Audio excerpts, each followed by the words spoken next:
심장이 흉곽을 뚫고 나올 듯이 요동치고 폐부 깊숙한 곳에서부터 차오르는 비릿한 공포가 목구멍을 꽉 막아버려 숨조차 제대로 쉴 수 없는 절체절명의 순간이었다. 차라리 누군가가 뒤통수를 가격하여 기절이라도 시켜주기를 간절히 바랄 만큼 눈앞에 펼쳐진 상황은 현실이라 믿기에는 너무나도 가혹하고 선명했다. 발을 헛디뎌 차가운 계곡물에 빠진 것은 찰나의 실수였으나 그 대가는 목숨을 걸어야 할 만큼 참혹했다. 물에 젖어 투명하게 비치는 얇은 못이 적삼 아래로 10년간 겹겹이 동여매어 감추어왔던 여인의 곡선이 적나라하게 드러나고 말았기 때문이다. 하필이면 오늘 밤 유난히도 밝은 보름달이 중천에 떠올라 숲속의 어둠조차 무색하게 만들고 있었고 그 창백한 달빛은 마치 죄인을 심판하는 섯을 퍼런 칼날처럼 젖은 몸을 비추고 있었다. 그리고 그 시선의 끝에는 성균관의 그 누구보다 냉철하고 빈틈없기로 소문난 장애 김정호가 서 있었다.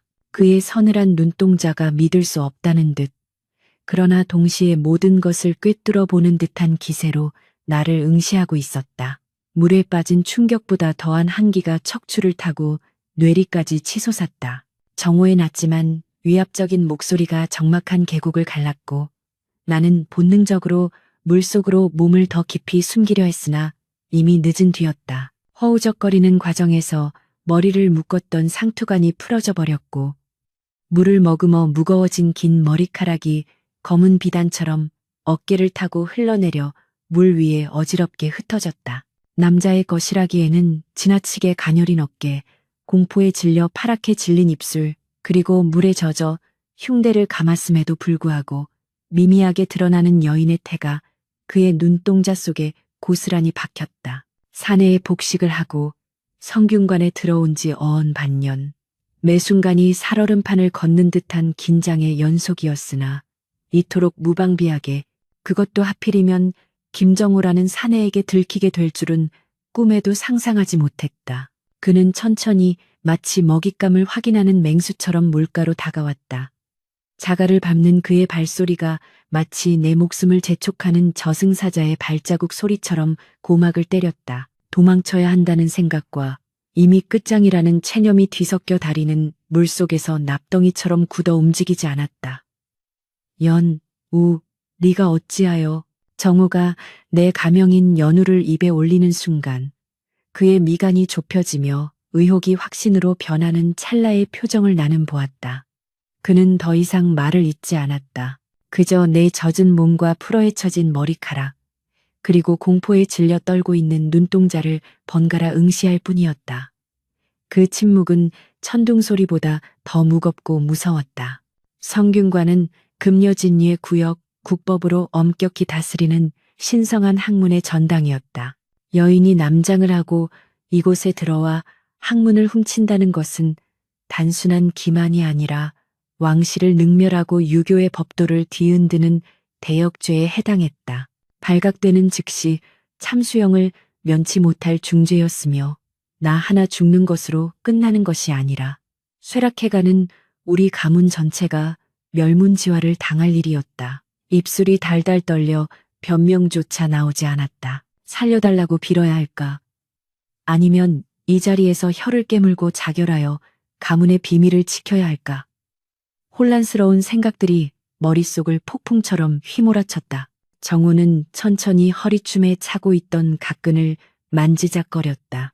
그가 지금 당장이라도 사람을 불러 나를 끌고 간다면 내 인생은 이 차가운 계곡물 속에서 영영 끝나버릴 것이었다. 시간을 거슬러 올라가 보건대 내가 이토록 무모한 짓을 저지르게 된 것은 단순한 호기심이나 치기 어린 영웅심 때문이 아니었다. 몰락한 양반 가문의 여식으로 태어나 늙으신 아버지와 병약하여 오늘 내일하는 오라비를 대신해야 했던 절박한 운명 탓이었다. 우리 가문은 조부 때 영모의 누명을 쓰고 벼슬길이 막힌 뒤 겨우 목숨만 부지하며 산골짜기에 숨어 살고 있었다. 아버지는 유일한 희망인 오라비 연우가 과거에 급제하여 가문을 다시 일으켜 세우기만을 학수고대하셨으나 오라비는 글 읽는 재주는 뛰어났어도 타고나기를 몸이 약해 찬바람만 쐬어도 피를 토하는 병자였다. 연화야, 네가 사내로 태어났더라면. 아버지는 밤마다 술잔을 기울이며 한탄하셨고 그 한탄은 어린 내 가슴에 굵은 못이 되어 박혔다. 오라비가 병석에 누워 피를 토하며 쓰러지던 날 나는 결심했다. 내가 연우가 되겠노라고. 가문의 억울함을 풀고 아버지의 눈물을 닦아드리기 위해서라면 내 이름 연화를 버리고 사내 연우로 살아가는 것쯤은 감내할 수 있다고 생각했다. 그날 밤 나는 스스로 가위를 들어 길게 기른 머리카락을 숭덩숭덩 잘라내었다. 거울 속에 비친 내 모습은 더 이상 곱게 자란 규수가 아니었다. 낯설고 투박한 사내아이 하나가 눈물 고인 눈으로 나를 노려보고 있을 뿐이었다. 가슴을 무명천으로 칭칭 동여매어 숨을 쉬기조차 힘들 정도로 압박했고 고운 피부를 감추기 위해 일부러 숯검정을 칠해 얼굴을 검게 만들었다. 목소리를 낮게 깔고 걸음걸이마저 사내들의 투박한 보폭을 흉내내며 피나는 연습을 했다. 그렇게 나는 세상에 없는 사람이 되었고 병든 오라비를 대신해 성균관 유생의 신분으로 입성하게 되었다. 처음에는 모든 것이 두려웠다. 남자들과 함께 먹고 자는 생활, 쏟아지는 시선들, 낯선 학문의 세계. 하지만 나는 악착같이 버텼다. 밤이면 남들 몰래 흉대를 고쳐매며 울음을 삼켰고 낮에는 누구보다 열심히 경전을 외우고 붓을 놀렸다. 오로지 장원 급제하여 가문을 살리겠다는 일념 하나로 버텨온 지난 세월이었다. 그런데 그 모든 노력이 오늘 밤 이 실수 하나로 물거품이 될 위기에 처한 것이다. 다시 현실로 돌아와 차가운 계곡물은 뼛속까지 시리게 만들었고 정오의 시선은 그보다 더 차갑게 내 심장을 얼어붙게 했다. 그는 성균관 내에서도 얼음 귀신이라 불릴 만큼 냉정하고 원칙을 중시하는 인물이었다. 좌의정의 외아들로 태어날 때부터 금수저를 물고 태어난 그는 가문의 권세나 배경보다는 오로지 실력으로 모든 것을 증명해 보이는 완벽주의자였다. 그런 그에게 규율을 어긴 자, 그것도 남장을 하고 신성한 학문의 전당을 더럽힌 계집이란 존재는 용서받지 못할 오점일 것이 분명했다. 나는 물속에서 덜덜 떨며 그를 올려다보았다. 저, 장애, 어른, 제발. 목소리가 갈라져 나왔다. 비굴해 보여도 어쩔 수 없었다. 나 하나 죽는 것은 두렵지 않으나 고향에 계신 아버지와 병든 오라비가 역적의 가족으로 몰려 처형당할 것을 생각하니 눈앞이 캄캄해졌다. 정우는 여전히 아무런 말도 없이 나를 내려다보고 있었다. 그의 눈빛이 흔들리는가 싶더니 이내 굳게 닫힌 입술이 열렸다. 나오거라. 그의 명령은 짧고 단호했다. 나는 주저하며 몸을 웅크렸다. 물 밖으로 나가는 순간 젖은 옷에 달라붙은 몸의 굴곡이 더욱 선명하게 드러날 것이 뻔했기 때문이다. 못 들었느냐, 나오라 했다. 그의 목소리에 날카로운 기운이 서렸다. 거역할 수 없는 위압감에 나는 비틀거리며 물 밖으로 발을 내디뎠다. 물에 젖은 신발이 질척거렸고 젖은 옷자락에서 뚝뚝 떨어지는 물방울 소리가 정적을 깼다. 바들바들 떨며 고개를 숙인 채 그의 앞에 섰다. 차마 고개를 들어 그의 얼굴을 볼 용기가 나지 않았다. 이제 곧 고함이 터져 나오거나 포졸들을 부르는 소리가 들릴 것이라 예상했다. 내 인생은 여기서 끝이구나. 나는 눈을 질끈 감고 다가올 파국을 기다렸다. 그때였다. 툭 하는 묵직한 소리와 함께 시야가 어두워지며 따뜻한 온기가 내 어깨를 감쌌다. 놀라서 눈을 떠보니 정우가 자신이 입고 있던 두터운 도포를 벗어 내 어깨에 덮어준 것이었다. 그의 도포에서는 은은한 묵향과 함께 그의 체온이 고스란히 남아 있었다. 예상치 못한 상황에 멍하니 그를 올려다보았다. 그는 여전히 차가운 표정이었지만 방금 전에 살기등등하던 눈빛과는 미묘하게 다른 기색이 스쳐 지나갔다. 그는 고개를 돌려 내가 흘린 상투관을 주워들더니 무심한 듯 툭 던져주었다. 머리부터 수습해라. 꼴이 그게 무엇이냐. 그의 말투는 여전히 퉁명스러웠으나 그 속에 담긴 뜻은 명백했다. 지금 당장 신고하지 않겠다는 것. 나는 떨리는 손으로 상투관을 받아들고 젖은 머리카락을 황급히 쓸어 올려 대충 상투를 틀었다. 도포자락을 여며 몸을 가리자 그제야 살았다는 안도감이 밀려와 다리에 힘이 풀려 주저앉을 뻔했다. 하지만 정호는 나에게 안도할 틈을 주지 않았다. 그는 한 발짝 더 다가와 내 귀에 들릴 듯 말 듯 낮은 목소리로 오늘 밤 일은 달과 계곡물 그리고 너와 나만이 아는 것이다 라고 속삭였다. 그 말은 구원인 동시에 협박이었다. 비밀을 지켜주겠다는 약조였으나 동시에 내 목숨줄을 그가 쥐고 있음을 상기시키는 경고였다. 그는 이어서 허나 이 비밀이 언제까지 지켜질지는 전적으로 내 처신에 달렸다. 성균관은 호락호락한 곳이 아니다. 계집의 몸으로 산의 흉내를 내며 이곳을 속일 수 있다고 생각했다면 큰 오산이다 라고 덧붙였다. 그는 내 눈을 똑바로 응시했다. 그 깊고 어두운 눈동자 속에 빛이 나는 한없이 작고 초라한 죄인이었다. 그는 잠시 말을 멈추고 내 목덜미를 서늘하게 훑으며 내 눈에 띄지 마라. 그리고 들키지 마라. 만약 다른 이에게 꼬리를 잡히거나 내 존재가 이곳의 질서를 어지럽힌다고 판단되는 순간 그때는 내 손으로 직접 내 목을 칠 것이다. 알겠느냐? 라고 경고했다. 나는 쥐어짜듯 명심하겠사옵니다. 라고 대답했다. 목소리는 떨리고 있었지만 눈빛만은 피하지 않고 그를 바라보았다. 살려준 것에 대한 감사와 앞으로 닥쳐올 시련에 대한 두려움이 뒤섞인 복잡한 심경이었다. 정호는 잠시 나를 응시하다가 휙 몸을 돌려 기숙사 쪽으로 걸음을 옮겼다. 달빛을 받으며 멀어지는 그의 뒷모습은 거대하고 단단해 보였다. 나는 그가 사라진 뒤에도 한참 동안 그 자리에 못 박힌 듯 서 있었다. 그의 도포를 꽉 쥔 손에 땀이 배어 나왔다. 살아남았다. 하지만 이것은 진정한 생존이 아니었다. 호랑이의 아가리에 머리를 들이민 채 언제 깨물릴지 모르는 위태로운 동거가 시작된 것이다. 기숙사로 돌아오는 길은 천리 길처럼 멀게만 느껴졌다. 젖은 옷을 갈아입고 자리에 누웠지만 심장은 여전히 진정되지 않고 쿵쿵거렸다. 옆자리에서 코를 골며 자고 있는 동문들의 평온한 숨소리가 이질적으로 느껴졌다. 나는 이들 속에 섞일 수 없는 이방인이자 언제 터질지 모르는 시한폭탄이었다. 정호가 덮어주었던 도포는 몰래 장롱 깊숙한 곳에 숨겨두었다. 그 도포에서 나던 묵향이 코끝에 맴도는 것 같아 잠을 이룰 수가 없었다. 그는 왜 나를 신고하지 않았을까? 냉혈한이라 불리는 그가 어째서 단순히 가문의 체면 때문이었을까? 아니면 다른 이유가 있는 것일까?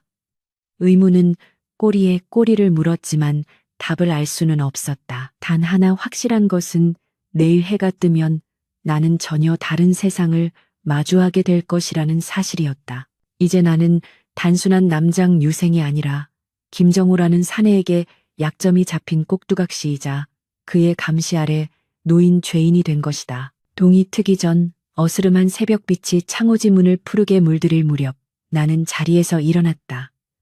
밤새 한숨도 자지 못한 탓에 눈이 뻑뻑하고 머리가 지끈거렸다. 세수터로 나가 차가운 물로 얼굴을 씻으며 정신을 차리려 애썼다. 거울 속에 비친 내 얼굴은 어제보다 더 창백하고 지쳐 보였다. 다시 흉대를 단단히 조여매고 상투를 틀고 갓을 썼다. 겉모습은 다시 완벽한 유생 이연으로 돌아왔지만 내면은 이미 돌이킬 수 없이 부서지고 변화해 있었다. 강의실로 향하는 발걸음이 무거웠다. 명륜당 마당에 들어서자 저 멀리서 동료 유생들과 담소를 나누고 있는 김정호의 모습이 보였다. 그는 평소와 다름없이 단정하고 흐트러짐 없는 모습이었다. 나를 본 척도 하지 않는 그의 태도에 안도감이 들면서도 한편으로는 알 수 없는 서운함과 긴장감이 교차했다. 수업이 시작되고 박사님의 낭랑한 글 읽는 소리가 강당을 울렸지만 내 귀에는 아무것도 들어오지 않았다. 온 신경이 내 대각선 앞자리에 앉아있는 정호에게 쏠려 있었다. 그는 꼿꼿한 자세로 앉아 책에 시선을 고정하고 있었지만 나는 느낄 수 있었다. 그의 등 뒤에 달린 듯한 예민한 감각이 시시각각 나를 주시하고 있다는 것을. 붓을 쥔 내 손이 미세하게 떨렸다. 그때였다. 먹을 갈던 옆자리의 유생이 실수로 내 책상 위로 벼루를 엎질렀다. 검은 먹물이 튀어 내 옷자락과 책을 더럽혔다. 이런, 미안하네 연우군. 내 실수했어. 그 유생이 당황하여 사과하며 손을 뻗어 내 옷을 닦아주려 했다. 그의 손이 내 가슴께로 다가오는 순간 나는 소스라치게 놀라며 뒤로 물러났다. 됐네. 내가 하겠네. 내 과민한 반응에 강의실 안의 시선이 일제히 나에게 쏠렸다. 의아해하는 유생들의 눈빛, 그리고 박사님의 질책 어린 시선, 당혹감에 얼굴이 화끈거렸다. 그 순간 묵직한 목소리가 정적을 깼다. 소란스럽군, 정호였다. 그가 고개를 돌려 나를, 정확히는 먹물이 튄 내 가슴께를 뚫어지게 바라보았다. 그의 눈빛은 조심하라 하지 않았느냐 라고 말하고 있었다. 그는 천천히 자리에서 일어나 다가왔다. 강의실 안에 팽팽한 긴장감이 감돌았다. 그는 내 책상 위에 자신의 깨끗한 화선지를 툭 던져주며 책이 더러워지면 글이 눈에 들어오지 않는 법. 우선 이걸로 닦게 라고 말했다. 무심한 듯 건네는 호의였지만 그 행동은 명백히 나를 공경에서 구해준 것이었다. 다른 유생들이 웅성거리며 저 냉혈한 김장이가 웬일로 남을 돕지? 해가 서쪽에서 뜨겠군이라며 수군거렸다. 나는 떨리는 손으로 화선지를 집어들었다.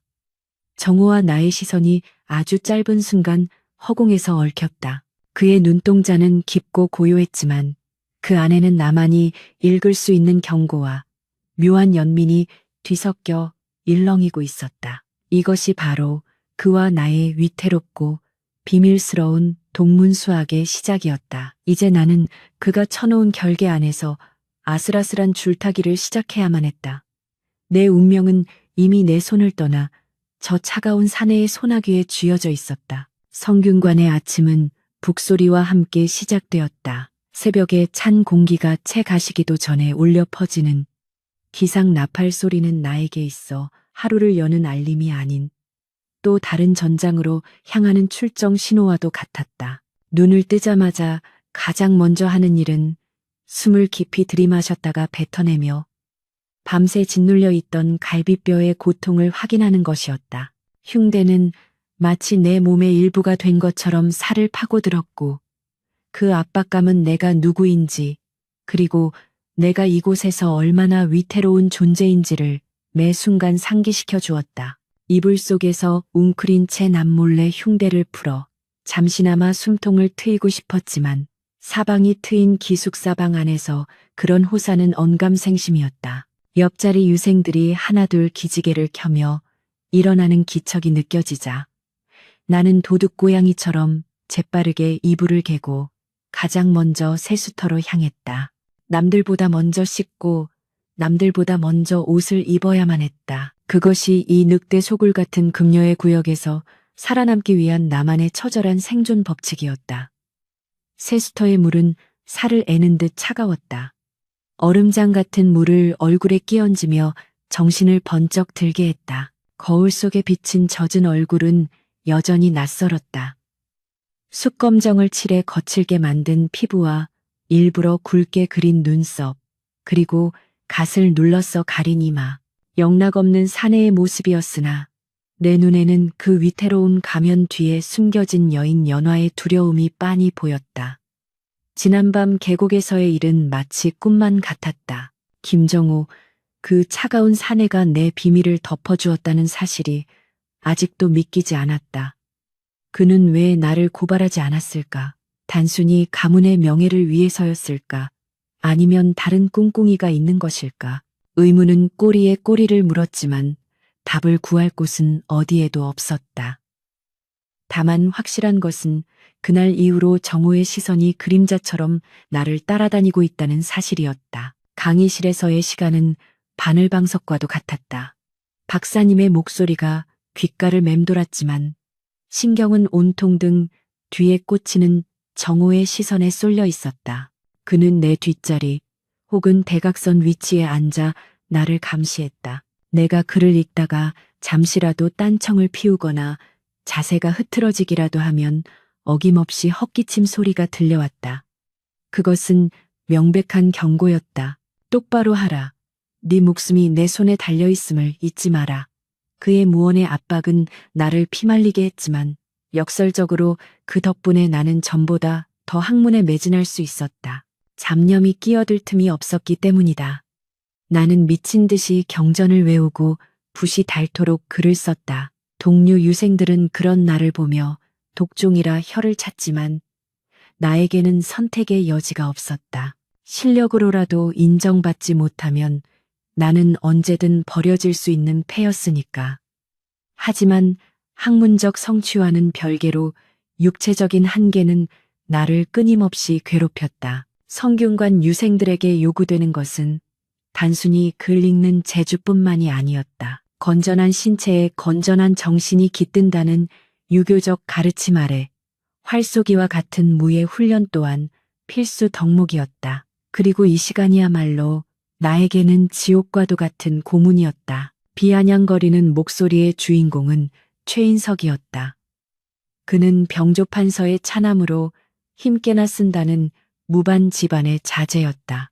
덩치가 산만하고 성정이 포악하여 유생들 사이에서도 깊이 대상 1호였다. 그는 유독 체구가 작고 힘이 없는 나를 표적으로 삼아 괴롭히기를 즐겼다. 어이, 이연우. 자네는 팔목이 어찌 그리 가느다란가. 꼭 계집애 팔뚝 가꾸먼 그래라며 시비를 거는 것은 예사였고 식당에서 일부러 내 반찬을 엎거나 지나가는 길에 어깨를 세게 부딪혀 넘어뜨리곤 했다. 나는 묵묵히 참아냈다. 대꾸해봤자 소란이 커질 것이고 소란이 커지면 내 정체가 탄로날 위험만 높아질 뿐이었다. 그러나 나의 침묵은 인석의 가학성을 더욱 부추길 뿐이었다. 오후의 대살의 수업 시간이었다. 연병장에 모인 유생들은 저마다 활을 점검하며 몸을 풀고 있었다. 나는 내 몸통만 한 활을 들고 쩔쩔매고 있었다. 활시위를 당기는 힘은 고사하고 무거운 활을 들고 서 있는 것만으로도 팔이 후들거렸다. 인석이 낄낄거리며 내 곁으로 다가왔다. 보게나 저 꼴을 활이 사람을 쏘는 게 아니라 사람이 활에 끌려가게 생겼어. 자네 밥은 먹고 다니는가? 아니면 밤마다 어디 기방이라도 드나들며 기력을 탕진하는 겐가? 주변 유생들이 와하 웃음을 터뜨렸다. 모멸감에 얼굴이 화끈거렸지만 나는 입술을 꽉 깨물고 시위를 당기려 애썼다. 그러나 팽팽한 시위는 꿈쩍도 하지 않았고 억지로 힘을 주다 보니 손가락 살이 찢어지는 듯한 고통이 밀려왔다. 손끝에서 피가 배어 나왔다. 인석은 내 고통을 즐기듯 곁에서 알짱거렸다. 어디 내가 좀 도와줄까? 라며 그가 내 팔을 거칠게 잡아 끌었다. 그의 투박한 손이 내 가느다란 손목을 움켜쥐자 소름이 돋았다. 일이 비실비실해서야 어디 산에 구실이나 하겠어? 혹시 달린 게 없는 건 아니겠지? 그의 농담은 선을 넘고 있었다. 심장이 덜컥 내려앉았다. 인석의 눈빛이 장난기를 넘어 의심으로 번들거리고 있었다. 그가 내 허리춤으로 손을 뻗으려던 찰나였다. 그만 서리빨 같은 목소리가 연병장을 갈랐다. 김정호였다. 그는 언제 다가왔는지 인석의 손목을 낚아채고 있었다. 정호의 악력에 인석의 얼굴이 일그러지며 이거 놓게 김장해 하고 비명을 질렀다. 정호는 인석의 손을 거칠게 뿌리치며 싸늘하게 쏘아붙였다. 신성한 대살의 시간에 무슨 추태인가. 학문을 닦는 유생이 시정잡배처럼 힘자랑이나 하려 들다니 부끄럽지도 않은가? 인석이 억지 웃음을 지으며 변명했지만 정호의 눈빛은 흔들림이 없었다. 아니, 나는 그저 연우가 너무 힘겨워하기에 도와주려던 것뿐이네. 라는 말에 정호는 도움이 아니라 조롱으로 보이더군. 자신의 부족함을 채우려 노력하는 하구를 비웃는 것은 소인배나 하는 짓이다. 썩 물러가라 라고 일갈했다. 정우의 기세에 눌린 인석은 씩씩거리며 물러났다. 하지만 돌아서는 그의 눈빛에는 도끼가 서려 있었다. 정우는 나를 돌아보지 않았다. 그저 내 손에 들린 활을 뺏어 들고는 나지막이 따라와라 라고 말했다. 그는 나를 연병장 구석의 으슥한 곳으로 데려갔다. 아름드리 은행나무 뒤편이라 사람들의 시선이 닿지 않는 곳이었다. 나는 고개를 숙인 채 그의 처분만을 기다렸다. 또 혼나겠구나 싶었다.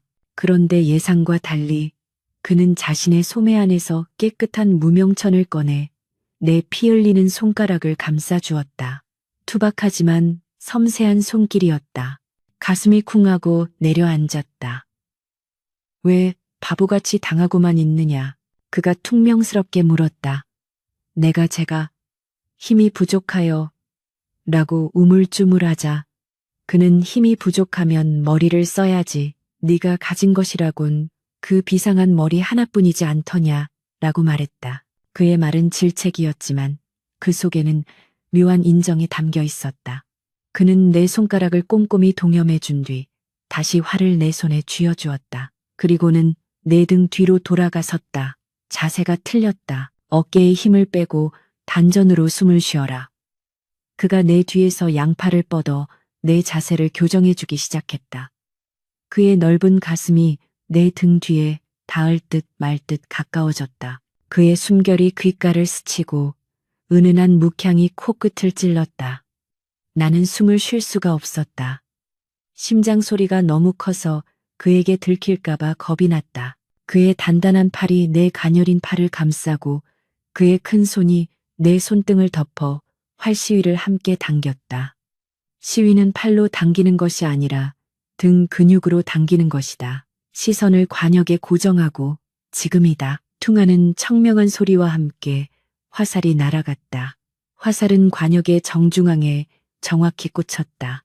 생전 처음 느껴보는 짜릿한 손맛이었다. 나는 놀라움에 눈을 크게 뜨고 그를 돌아보았다. 정호와 눈이 마주쳤다. 아주 가까운 거리였다. 그의 눈동자 속에 내 모습이 가득 차 있었다. 잠시 시간이 멈춘 듯한 정적. 그는 황급히 시선을 피하며 한 걸음 뒤로 물러났다. 그의 귀끝이 살짝 붉어져 있는 것을 나는 놓치지 않았다. 연습해라. 다음에도 이런 꼴을 보이면 그땐 내가 용서치 않을 것이다. 그는 짐짓 엄한 표정을 지으며 뒤도 돌아보지 않고 자리를 떴다. 나는 멍하니 관역에 꽂힌 화살을 바라보았다. 손끝에 남아있는 그의 온기가 화끈거렸다.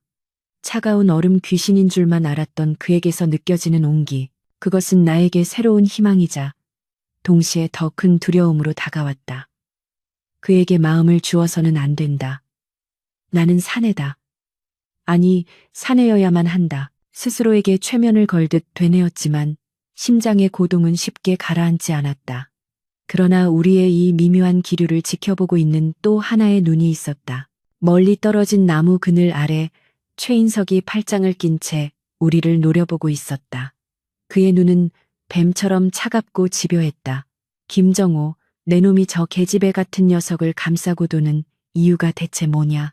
단순히 동문회라고 하기에는 그 눈빛이 심상치 않단 말이지. 인석은 바닥에 침을 뱉으며 비릿한 미소를 지었다. 재미있어지겠어. 천하의 김정호가 남센난서이라도 즐기는 게 아니라면 저 녀석에게 뭔가 냄새나는 비밀이 있는 게 분명해. 그날 밤 성균관 기숙사는 폭풍 전야처럼 고요했다. 나는 피곤에 지쳐 일찍 자리에 누웠지만 잠이 오지 않았다. 정호의 말이 그의 손길이 자꾸만 떠올랐기 때문이다. 뒤척이다가 결국 몸을 일으켰다. 달빛이나 쐬고 오자는 생각에 밖으로 나왔다. 종경각도 서관 쪽에는 아직 불이 켜져 있었다. 홀린 듯 그곳으로 발걸음을 옮겼다. 열린 창틈으로 정호의 모습이 보였다. 그는 늦은 밤까지 홀로 책을 읽고 있었다. 촛불에 비친 그의 옆모습은 조각처럼 수려했다. 나는 숨을 죽이고 그를 훔쳐보았다. 그때 그가 고개를 들어 창밖을 내다보았다. 깜짝 놀라 몸을 숨기려 했지만 그가 더 빨랐다. 거기 누구냐? 연우, 너냐? 들켰다. 나는 쭈뼛거리며 모습을 드러냈다. 잠이 오지 않아서요. 정우는 잠시 나를 바라보더니 들어오라는 손짓을 했다. 존경각 안은 책 냄새와 촛농 타는 냄새로 가득했다. 우리는 나란히 앉아 책을 읽었다. 아니, 읽는 척을 했다. 글자가 눈에 들어올 리 없었다. 침묵이 어색하지 않게 흐를 무렵 정우가 불쑥 물었다. 너는 왜 사내가 되려 했느냐? 심장이 덜컥했다. 그가 내 정체를 알고 묻는 것인가? 아니면 단순히 유생으로서의 포부를 묻는 것인가? 나는 떨리는 목소리로 대답했다. 가문을 지키고 싶었습니다. 병든 오라비와 늙으신 아버지를 위해 제가 할 수 있는 유일한 길이었습니다. 거짓말은 아니었다. 다만 전부를 말하지 않았을 뿐. 정호는 말없이 고개를 끄덕였다. 무거운 짐이구나. 그 작은 어깨로 감당하기에는. 그의 목소리가 한없이 부드러웠다. 나는 울컥 눈물이 쏟아질 것 같아 고개를 숙였다. 힘들면 기대도 된다. 내가 곁에 있는 동안은. 그의 말은 고백이 아니었다. 그저 선배로서의 조언이었을 것이다. 하지만 나에게는 그 어떤 사랑 고백보다 달콤하고 아프게 들렸다. 그날 밤 우리는 더 이상 말을 섞지 않았지만 촛불이 다 타들어갈 때까지 함께 앉아 있었다. 밖에서는 풀벌레 소리가 요란하게 울려 퍼지고 밤바람이 창호지 문을 흔들었다. 나는 그 순간이 영원히 멈추기를 간절히 바랐다. 내가 여인이라는 사실도 그가 명문가의 자제라는 사실도 잊은 채 그저 연우와 정우로서 존재하는 이 시간이. 하지만 운명은 우리에게 그런 평온을 허락하지 않았다. 며칠 뒤 성균관에는 대규모 춘계 사생대회가 열렸다. 시제를 받아 시를 짓고 활쏘기로 체력을 겨루는 중요한 행사였다. 왕실 종친들도 참관하는 자리라 분위기는 엄숙했다. 나는 필사적으로 준비했다. 정호에게 배운 활쏘기 자세를 밤마다 연습했고 시 짓는 연습도 게을리하지 않았다. 문제는 활쏘기 시합 당일에 터졌다. 내 차례가 되어 단상에 올라갔을 때였다. 활을 잡는 순간 무언가 이상함을 느꼈다. 활시위가 평소와 다르게 느슨하면서도 어딘가 끈적거렸다. 자세히 보니 시위의 매듭 부분에 미세하게 칼자국이 나 있었고 손잡이 부분에는 기름칠이 되어 있었다. 누군가가 고의로 손을 댄 것이 분명했다. 인석의 얼굴이 스쳐 지나갔다. 저 멀리서 그가 팔짱을 끼고 비웃고 있는 것이 보였다. 이대로 쏟아가는 활시위가 끊어져 얼굴을 다치거나 활이 미끄러져 망신을 당할 것이다. 등에서 식은땀이 흘렀다. 그렇다고 이제 와서 활을 바꿔달라고 할 수도 없었다. 심판관들은 엄격했고 장비 점검 소홀은 유생의 불찰로 간주되었다. 나는 진퇴양난에 빠졌다. 포기하고 내려갈 것인가 아니면 위험을 무릅쓰고 쏠 것인가. 관중석에는 정호가 앉아 있었다. 그의 눈빛이 나를 향해 있었다. 할 수 있다라고 말하는 듯한 그 눈빛. 나는 이를 악물었다. 기름칠해진 손잡이를 옷자락으로 꽉 감싸쥐고 끊어질 듯 위태로운 시위를 천천히 당겼다. 손이 부들부들 떨렸다. 인석이 입모양으로 쏴봐. 어디 한 번이라고 조소했다. 나는 눈을 감고 정호가 가르쳐준 말을 되새겼다. 등으로 당겨라. 단전으로 숨을 쉬어라. 모든 소음이 사라지고 오직 관역과 나만이 존재하는 세상. 나는 젖먹던 힘을 다해 시위를 당겼다. 툭 하는 불길한 소리가 들렸다. 시위가 끊어지기 직전이었다. 바로 그 찰나 나는 손을 놓았다. 화살은 맹렬한 기세로 날아갔다. 그리고 기적처럼 관역의 붉은 원 안에 꽂혔다. 와 하는 함성이 터져 나왔다. 그러나 기쁨도 잠시 팽팽했던 긴장이 풀리면서 활시위가 결국 끊어졌고 그 반동으로 튕겨나온 줄이 내 뺨을 강타했다. 날카로운 통증과 함께 붉은 피가 주르륵 흘러내렸다. 연우야, 단상 아래서 누군가가 다급하게 외치며 뛰어 올라왔다. 정호였다. 그는 채통도 잊은 채 단상으로 뛰어 올라와 내 상태를 살폈다. 괜찮으냐? 눈은 안 다쳤느냐? 그의 얼굴이 사색이 되어 있었다. 그는 자신의 소매로 내 뺨에 피를 닦아주었다. 그 모습이 너무나 간절하고 애틋하여 주변 사람들이 웅성거리기 시작했다. 저거 봐. 김장희가 저렇게 흥분하는 거 처음 봐. 두 사람, 보통 사이가 아닌 것 같지 않아? 수군거림이 파도처럼 번져나갔다. 인석은 그 광경을 보며 회심의 미소를 지었다. 그는 옆에 있던 동료에게 은밀하게 속삭였다. 봤지? 저건 형제애가 아니야. 사내가 사내를 저리 애지중지할 리가 없지. 내 장담하건대 저 이현우라는 놈이 아닐지도 몰라. 인석의 눈이 가늘어졌다. 그는 확실한 물증을 잡기로 결심했다. 오늘 밤 유생들이 목욕하는 시간을 노리기로. 만약 이현우가 옷 벗기를 거부하거나 몸에 숨겨진 비밀이 있다면 그 자리에서 모든 것을 까발리고 김정호까지 싸잡아 매장시킬 계획이었다. 정호는 나를 부축해 의원실로 향했다. 나는 흐릿해지는 의식 속에서도 인석의 섬뜩한 눈빛을 보았다. 불길한 예감이 척추를 타고 올랐다. 피맛이 비릿하게 입안에 고였다. 뺨의 상처보다 더 큰 시련이 다가오고 있었다. 위태로운 동문수학, 그 살얼음판이 기어이 갈라지기 시작한 것이다. 성균관의 밤은 낮보다 더 깊고 서늘한 눈을 뜨고 있었다. 활쏘기 대회가 끝난 뒤 나를 둘러싼 공기는 미묘하게 변해 있었다. 최인석과 그 무리는 대놓고 적의를 드러내지는 않았으나 그들의 시선은 마치 먹잇감의 목덜미를 노리는 뱀처럼 끈적하고 집요하게 내 뒤를 밟았다. 뺨에 난 상처는 정호의 도움으로 지혈하고 연고를 발랐으나 욱신거리는 통증은 쉽게 가라앉지 않았다. 그러나 육체의 고통보다 더 나를 괴롭히는 것은 다가올 불행에 대한 예감이었다. 인석이 흘렸던 그 섬뜩한 미소, 그리고 놈이 아닐지도 모른다는 말이 귓가에 환청처럼 맴돌았다. 나는 마치 벼랑 끝에 선 심정으로 하루하루를 버티고 있었다. 정호는 나를 보호하려 애썼다. 그는 내 곁을 한시도 떠나려 하지 않았고 밤이면 내 방문 앞을 서성이다 돌아가곤 했다. 하지만 그의 과도한 보호가 오히려 독이 되고 있음을 우리 둘 다 뼈저리게 느끼고 있었다. 유생들 사이에서는 이미 김장희가 이현우에게 흑심을 품고 있다는 소문이 흉흉하게 돌고 있었기 때문이다. 그러던 어느 날 밤 기숙사 사감이 우리 방을 찾아왔다.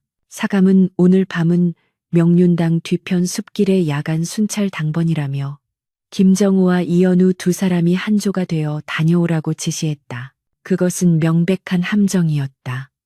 통상 야간 순찰은 하급 유생들이나 하는 일이었고 장애인 정호가 직접 나서는 경우는 없었다. 게다가 나와 정호를 한조로 묶은 것 또한 누군가의 입김이 작용한 것이 분명했다. 정호는 미간을 찌푸리며 무언가 항의하려 했으나 나는 조용히 그의 옷자락을 잡았다. 거부한다면 더 큰 의심을 살 뿐이었다. 우리는 말없이 채비를 챙겨 밖으로 나왔다. 달조차 구름에 가려 칠흑 같은 어둠이 깔린 숲길은 스산하기 그지없었다. 발밑에서 바스락거리는 낙엽 소리가 천둥처럼 크게 들렸다. 정우는 앞장서서 걸으며 내 쪽을 향해 온 신경을 곤두세우고 있었다. 그가 낮게 속삭이며 내 뒤에서 떨어지지 말라고, 느낌이 좋지 않다고 경고했다. 나는 불안한 마음에 혹시 최인석 일당이 꾸민 일이 아니냐고 물었고 그는 짐작 가는 바가 있다며 걱정하지 말라고, 목숨을 걸고 너를 지킬 것이라고 비장하게 대답했다. 그의 말에 가슴이 저려왔다. 나 따위가 무엇이길래 이 고귀한 분이 진흙탕에 발을 담그려 하시는가. 죄책감이 가슴을 짓눌렀다. 우리가 숲의 깊은 곳, 인적이 드문 산기욤에 다다랐을 때였다. 어디선가 휘파람 소리가 들리는가 싶더니 어둠 속에서 쇠붙이가 부딪히는 소리가 났다. 정호가 피해라 하고 소리치며 나를 감싸 안고 바닥으로 굴렀다. 슝 하는 소리와 함께 굵은 몽둥이 같은 통나무가 허공을 가르며 우리가 서 있던 자리를 덮쳤다. 누군가 미리 설치해둔 덫이었다. 그것은 단순한 장난이 아니라 명백한 사리를 품은 공격이었다. 흙바닥에 뒹군 우리는 흙투성이가 되었다. 정호는 재빨리 몸을 일으켜 나를 등 뒤로 숨기고 주위를 경계했다. 어둠 속에서 복면을 쓴 서너 명의 괴한들이 모습을 드러냈다. 그들의 손에는 몽둥이와 횃불이 들려 있었다. 체격이나 움직임으로 보아 인석의 사주를 받은 왈패들이거나 혹은 인석 본인이 섞여 있을지도 모를 일이었다. 정호가 어디서 굴러먹던 갯뼈다귀들이 감히 성균관 유생의 길을 막느냐고 호통을 쳤지만 괴한들은 길을 막는 게 아니라 더러운 잡것을 치우러 왔다며 남색이나 밝히는 새님들이 밤중에 숲속에서 뭘 하려는지 궁금하기도 하다고 비릿한 웃음소리를 흘렸다.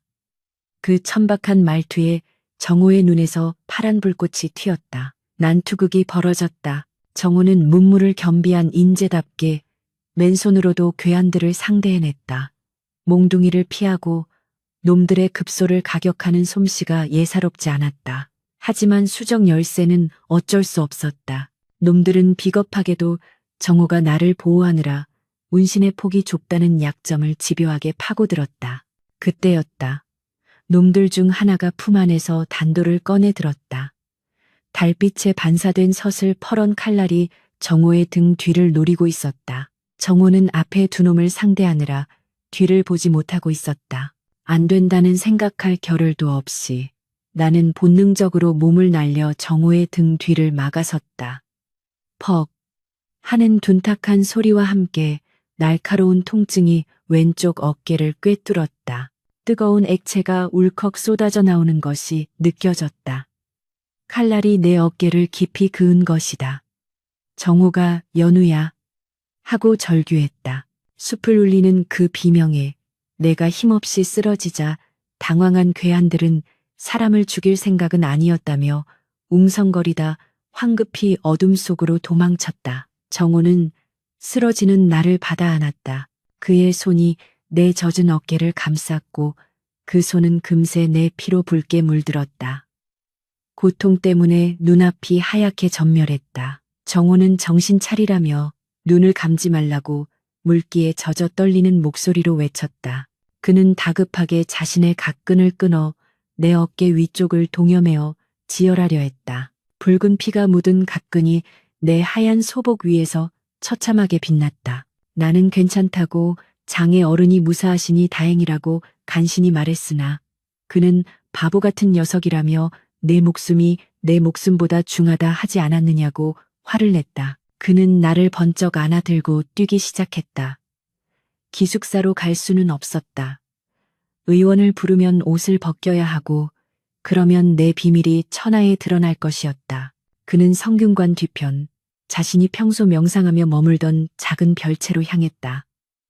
빗방울이 하나둘 떨어지기 시작하더니 이내 장대비가 되어 쏟아져 내렸다. 빗물과 핏물이 섞여 그의 도포를 적셨다. 별채에 도착한 정호는 나를 윗목에 눕히고 떨리는 손으로 약상자를 찾았다. 촛불을 켜자 내 상처가 적나라하게 드러났다. 칼날은 어깨를 스쳐 쇄골 아래까지 길게 찢어 놓았다. 옷을 벗겨야만 치료할 수 있는 부위였다. 정호의 손이 내 옷고름에 닿았다가 멈칫했다. 그는 알고 있었다. 이 옷을 벗기면 어떤 진실이 그를 기다리고 있을지. 하지만 망설일 시간이 없었다. 피가 멈추지 않았다. 그는 용서하라고 짧게 말하고는 과감하게 내 저고리를 찢어냈다. 하얀 흉대가 피에 젖어 붉게 물든 채 내 가슴을 칭칭 감고 있는 모습이 드러났다. 여인의 몸을 억지로 감추기 위해 옥죄어 놓은 그 처절한 흔적을 보고 정호는 숨을 멈췄다. 그의 눈동자가 심하게 흔들렸다. 흉대 사이로 비치는 하얀 살결과 끔찍한 상처가 대비되어 비현실적인 광경을 만들어냈다. 그는 아무 말도 하지 않았다. 묻지도 않았다. 그저 묵묵히 흉대 위로 드러난 상처 부위를 닦아내고 지혈산을 뿌렸다. 따가운 통증에 내가 신음하자 그의 미간이 고통스럽게 일그러졌다. 그는 자신의 깨끗한 속적삼을 찢어 내 상처를 정성껏 감싸주었다.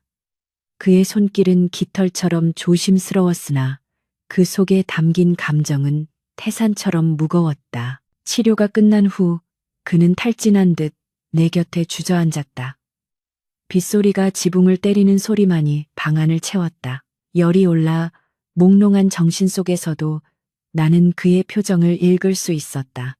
슬픔, 분노, 그리고 깊은 연민. 그가 쉰 목소리로 어찌하여 이런 가시밭길을 택했느냐고 물었다. 나를 질책하는 것이 아니라 운명을 한탄하는 소리였다. 나는 웅얼거리듯 제가 사내였다면 좋았을 것이라고. 그랬다면 장애 어른께 짐이 되지 않고 당당하게 곁에 서서 벗이 될 수 있었을 것이라고 대답했다. 그러자 정호가 씁쓸하게 웃으며 말했다. 벗이라니. 너는 나에게 이미 벗 그 이상이었다고. 사내든 여인이든 그것이 무엇이 중요하단 말이냐며. 내게는 그저 너라는 사람 하나만이 보였거느리라고 고백했다. 그의 고백은 내 심장에 꽂힌 칼날보다 더 깊이 파고들었다. 눈물이 주르륵 흘러 베개를 적셨다. 그는 조용히 손을 뻗어 내 눈물을 닦아주었다. 그의 손가락 끝에서 전해지는 온기가 너무나 따뜻해서 나는 이대로 죽어도 여한이 없다고 생각했다. 그러나 현실은 냉혹했다. 날이 밝으면 인석 일당은 집요하게 내 부상을 파고들 것이다. 왜 의원을 부르지 않았는지, 왜 별채에 숨어 있었는지 추궁할 것이다. 그리고 결국엔 내 정체가 드러날 것이고 나를 숨겨준 정호 역시 파멸을 피할 수 없을 것이다. 역적의 딸을 숨겨준 죄, 국법을 어긴 죄. 장차 정승이 되어 나라를 이끌어가야 할 그의 앞길을 내가 막게 되는 것이다. 정호는 밤새 내 곁을 지키다 깜빡 잠이 들었다. 벽에 기대어 쪽잠을 자는 그의 얼굴은 피로에 찌들어 패쑥했다. 나는 힘겹게 몸을 일으켰다. 어깨가 불에 타는 듯 아팠지만 이를 악물었다. 지금이 아니면 기회는 없다. 나는 떨리는 손으로 붓을 들었다. 종이 위에 먹물이 번져나갔다. 한 글자 한 글자 쓸 때마다 내 마음도 함께 찢겨나갔다. 장애 어른 전상서, 못난 저를 살려주시고 지켜주셔서 감사합니다. 허나 저의 존재가 어른께 씻을 수 없는 오점이 됨을 이제야 깨달았습니다. 저는 이제 제 자리로 돌아가려 합니다. 저를 찾지 마십시오. 저를 잊으십시오. 이승에서 맺지 못한 인연, 다음 생에 사내로 태어나 다시 만나 뵙게 된다면 그때는 목숨을 다해 어른을 모시겠습니다. 부디 강령하십시오. 편지를 접어 그의 머리맡에 놓았다. 그리고 품속에서 어머니의 유품인 옥비녀를 꺼냈다. 반으로 부러진 비녀였다. 가난 때문에 팔려갈 뻔했을 때 억지로 빼앗기지 않으려다. 부러진 그것을 나는 부적처럼 지니고 있었다. 나는 부러진 비녀 한 조각을 편지 위에 올려두었다. 나머지 한 조각은 내가 가질 것이다. 이것이 우리가 다시 만날 날의 징표가 되기를, 혹은 영원한 이별의 증거가 되기를 바라며 새벽녘 비는 여전히 추적추적 내리고 있었다. 나는 아픈 몸을 이끌고 빗속으로 나섰다. 한 걸음 내디딜 때마다 정호와의 추억이 발목을 잡았다. 계곡에서의 첫 만남, 활쏘기를 가르쳐주던 그의 등, 피 묻은 손을 감싸주던 온기. 뒤돌아보고 싶었지만 참았다. 돌아보면 주저앉을 것 같았기 때문이다. 나는 삿갓을 깊이 눌러쓰고 어둠 속으로, 더 깊은 어둠 속으로 사라졌다. 얼마나 시간이 지났을까. 정호가 눈을 뜬 것은 아침 햇살이 창틈으로 스며들 무렵이었다. 그는 습관처럼 연우야, 좀 어떠냐 하고 물으며 옆을 보았다. 하지만 대답은 없었다. 비어있는 이부자리에는 아직 내 체온이 희미하게 남아있을 뿐이었다. 불안감이 엄습한 그는 연우야 하고 부르며 벌떡 일어나 방 안을 둘러보았다. 책상 위에 놓인 하얀 봉투와 부러진 비녀가 그의 눈에 들어왔다. 떨리는 손으로 편지를 읽어 내려가던 그의 눈가가 붉게 충혈되었다. 손에서 편지가 툭 떨어졌다. 이 바보 같은 녀석이. 그는 비녀를 움켜쥐고 밖으로 뛰쳐나갔다. 빗줄기는 그쳤으나 땅은 질척거렸고 안개가 자욱하여 한 치 앞도 보이지 않았다. 그는 미친 사람처럼 기숙사와 명륜당 그리고 우리가 함께 걸었던 숲길을 헤맸다. 신발이 벗겨지고 옷이 흙투성이가 되어도 그는 멈추지 않았다. 어디로 간 것이냐고 찾지 말라니 잊으라니 네가 내 심장에 불을 질러놓고 어찌 그리 매정하게 떠난단 말이냐고 소리쳤다. 그는 아무도 없는 계곡가에서 우리가 처음 비밀을 공유했던 그 자리에서 주저앉아 오열했다. 그의 손에 들린 부러진 옥비녀가 그의 손바닥을 파고들어 피가 배어나왔지만 그는 아픔을 느끼지 못했다. 가슴이 통째로 도려내어진 듯한 상실감만이 그를 지배했다. 최인석 무리가 킬킬거리며 나타난 것은 그때였다. 어이 김장애, 그 계집애 같은 녀석은 어디 가고 혼자 청승을 떨고 있나. 밤새 도망이라도 친게냐. 정호는 천천히 고개를 들었다. 그의 눈빛은 더 이상 이성적인 유생의 것이 아니었다. 상처 입은 짐승, 짝을 잃은 늑대의 눈이었다. 그 서슬퍼런 살기의 인석은 저도 모르게 뒷걸음질 쳤다. 정호가 피 끓는 목소리로 맹세코 지구 끝까지라도 쫓아가 너를 찾을 것이라고 읊조렸다. 10년이 걸리든 100년이 걸리든 내 반드시 너를 찾아내어 이 옥비녀의 짝을 맞추고야 말 것이다. 그때는 절대로 너를 놓지 않으리라. 정호는 하늘을 향해 포효했다. 그의 절규가 메아리쳐 산천을 울렸다. 성균관 유생 이현우는 그날로 흔적도 없이 사라졌다. 누군가는 그가 병을 못 이겨 낙향했다고 했고 누군가는 괴한에게 당해 죽었다고 수군거렸다. 하지만 김정호만은 알고 있었다. 그녀는 죽지 않았다. 어딘가에서 숨을 죽인 채 자신을 그리워하며 살아가고 있을 것임을.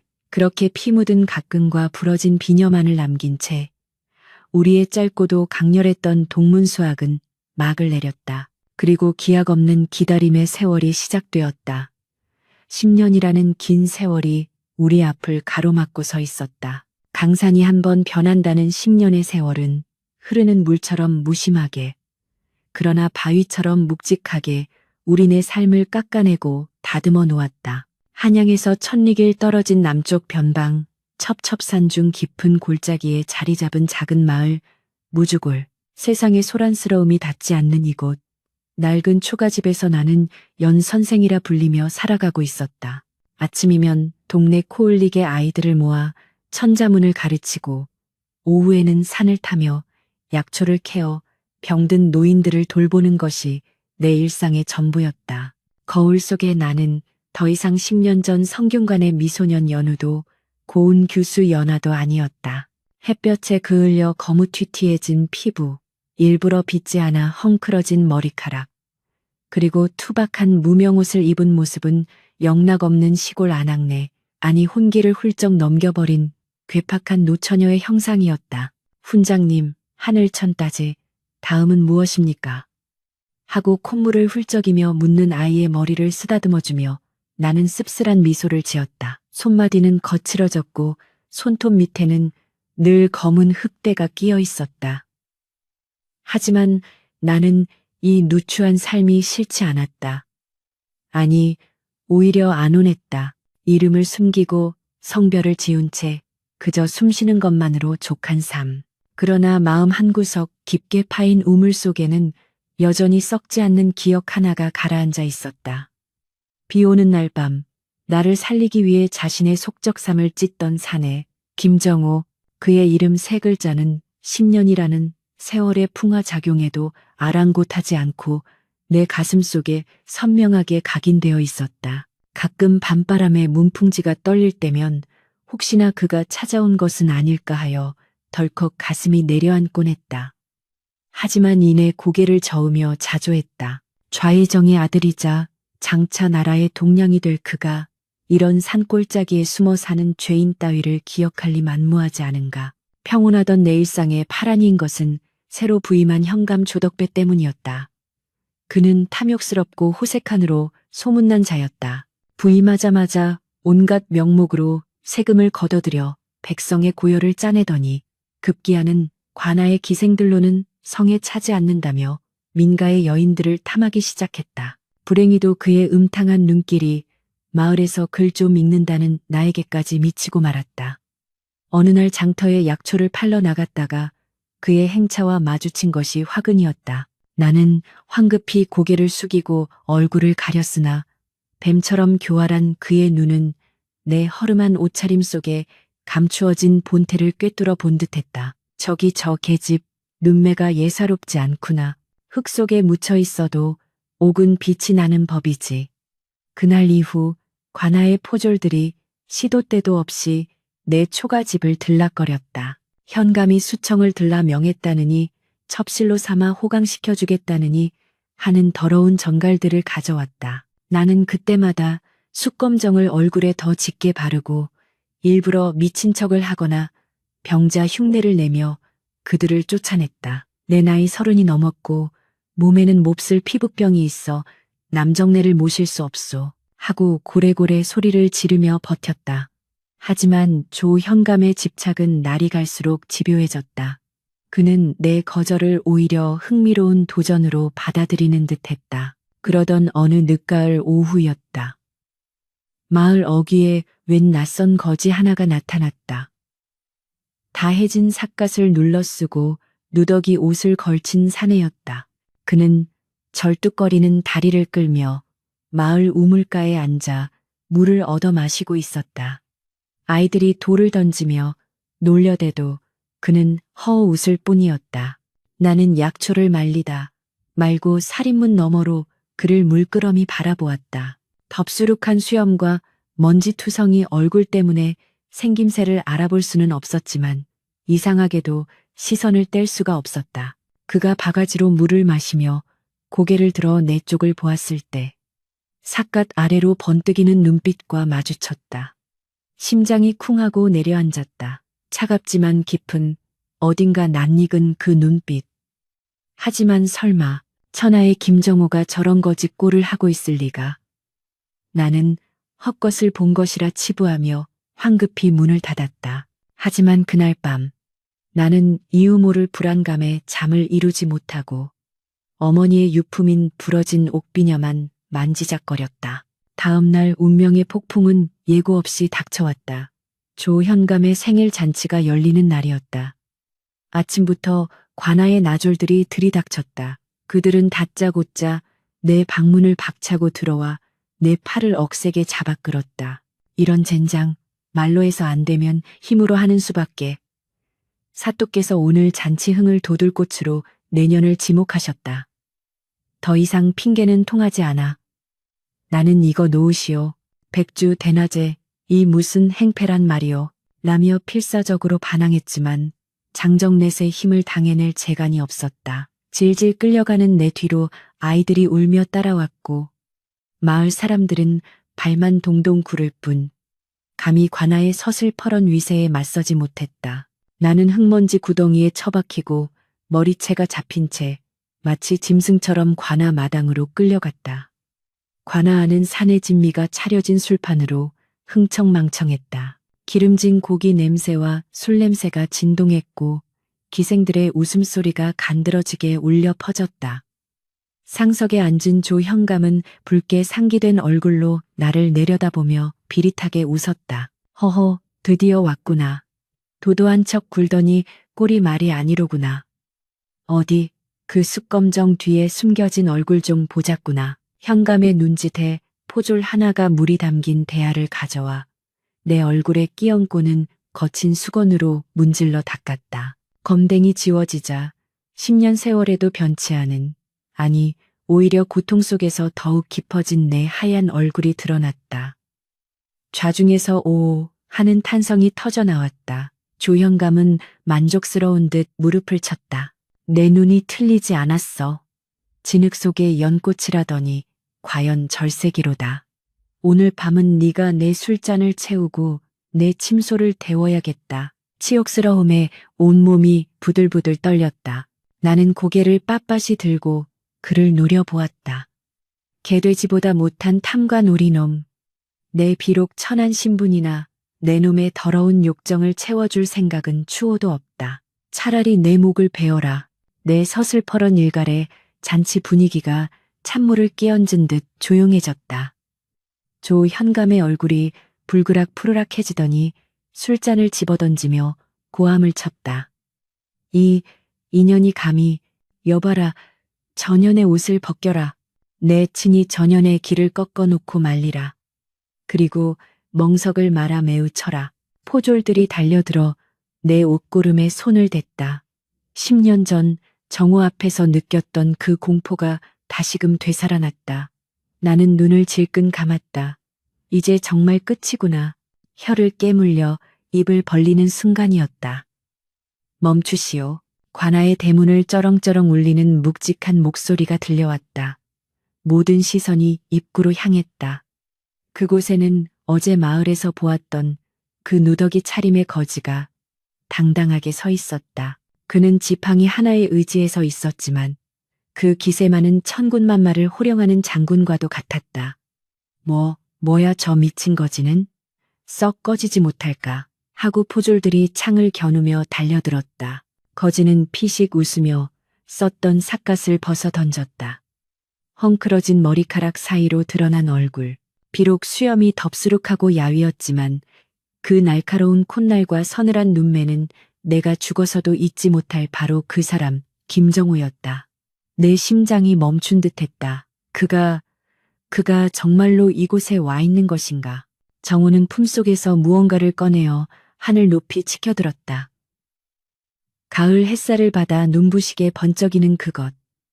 5마리의 말이 새겨진 황금빛 마패였다. 암행어사 출도야. 그의 외침과 동시에 닫혀있던 관아의 문이 박살나며 수십 명의 역졸들이 들이닥쳤다. 암행어사 출도여, 부패한 탐관오리들을 모조리 포박하라. 는 함성이 관아를 뒤흔들었다. 순식간에 아수라장이 되었다. 술상을 뒤엎고 도망치던 아전들은 역졸들의 몽둥이에 맞아 고꾸라졌고 조 현감은 사색이 되어 벌벌 떨며 평상 아래로 기어 들어가려 했다. 내 이놈 조덕배, 나라의 녹을 먹는 자가 백성을 돌보지는 못할 망정 사리 사욕을 채우고 무고한 여인을 능욕하려 하다니. 내 죄를 네가 알렸다. 정호의 호통은 천둥보다 무거웠다. 그는 더 이상 거지가 아니었다. 서슬퍼런 국법의 집행자이자 정의의 사도였다. 포승줄에 묶인 조현감이 질질 끌려나가고 마당에는 포박된 관원들이 줄지어 무릎을 꿇었다. 정호는 그 난리통 속에서도 천천히, 아주 천천히 내 쪽으로 걸어왔다.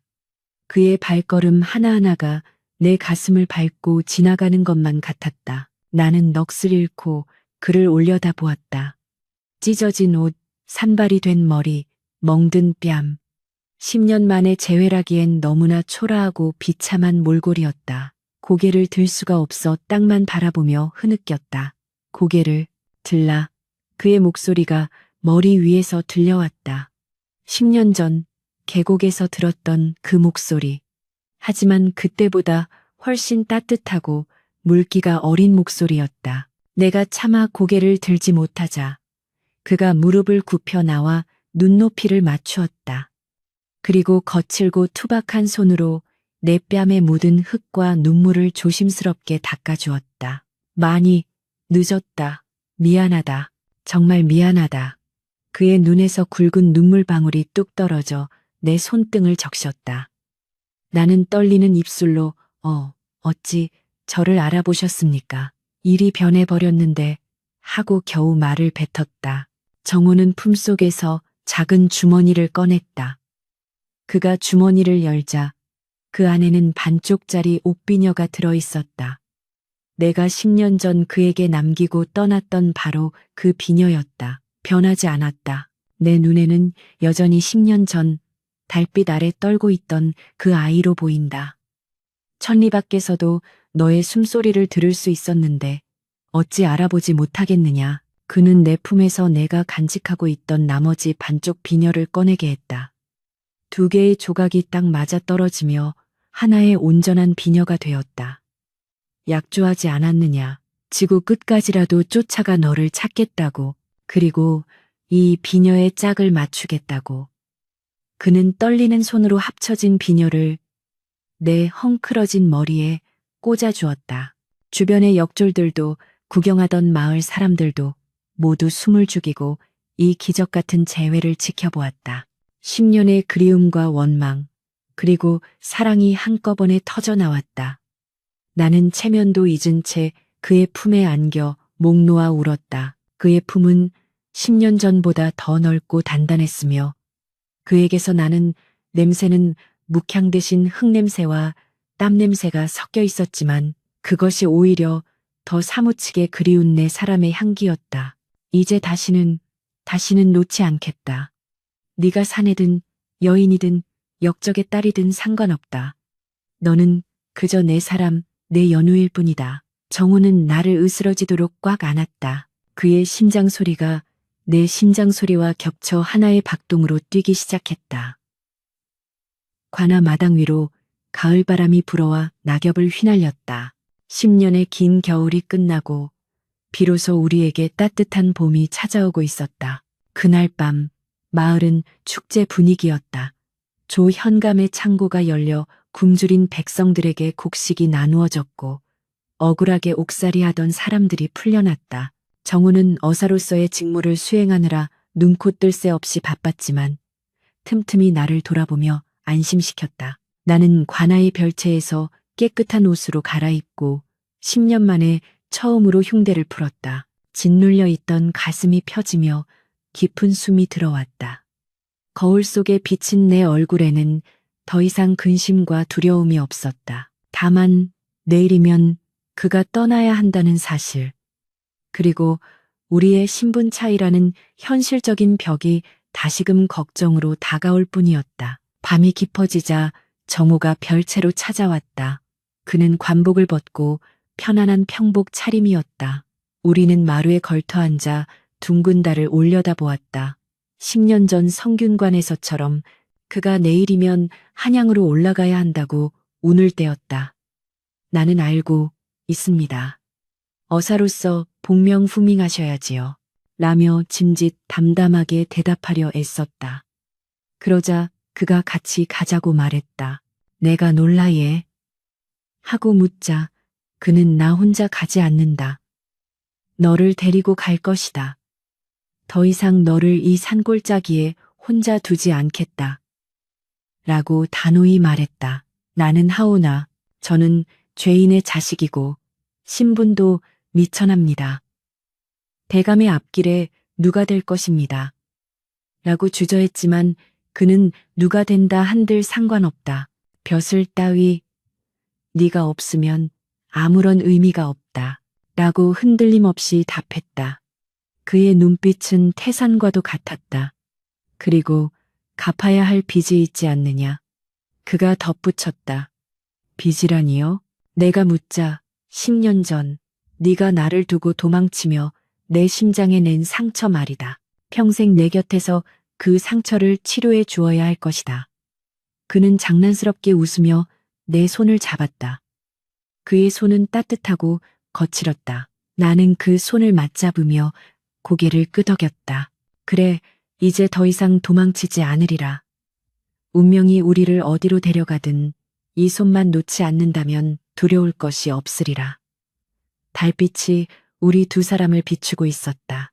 10년 전 그날 밤처럼 차가운 감시의 달빛이 아니라 앞길을 축복해주는 따스한 등불 같은 달빛이었다. 내일 우리는 한양으로 떠날 것이다. 그곳에서 어떤 시련이 기다리고 있을지 모르지만 적어도 오늘 밤만은 세상에서 가장 행복한 여인이었다. 한양으로 돌아오는 길은 금이 환영이라 불리기에 부족함이 없었다. 탐관 우리를 처단하고 백성의 억울함을 풀어준 암행어사 김정호의 위명은 도성 입구에서부터 자자하게 울려 퍼졌다. 남대문 밖 심리까지 마중 나온 백성들이 환호성을 질렀고 조정의 대신들조차 그의 공을 치하하기 위해 줄을 지어 기다리고 있었다. 그러나 그 화려한 행렬의 중심에 있는 가마 안에서 나는 숨조차 제대로 쉬지 못한 채 덜덜 떨고 있었다. 세상 사람들은 어사 김정호의 옆자리를 지키는 여인이 그가 구해낸 절세가인이라 칭송했으나 나 스스로는 알고 있었다. 나는 여전히 왕실을 기만하고 성균관을 더럽힌 대역죄인 이연우이자 역적의 누명을 쓴 가문의 여식 이연화일 뿐임을 정호가 내 손을 꽉 잡아주며 믿으라고 속삭였지만 궁궐의 높은 담벼락이 시야에 들어올수록 심장은 옥죄어 들었다. 과연 임금께서 남장을 하고 국법을 어긴 나를 그리고 그런 나를 은닉한 정호를 용서하실까? 자칫하면 정호가 쌓아올린 모든 공든 탑이나 하나 때문에 무너져 내릴 수도 있는 일이었다.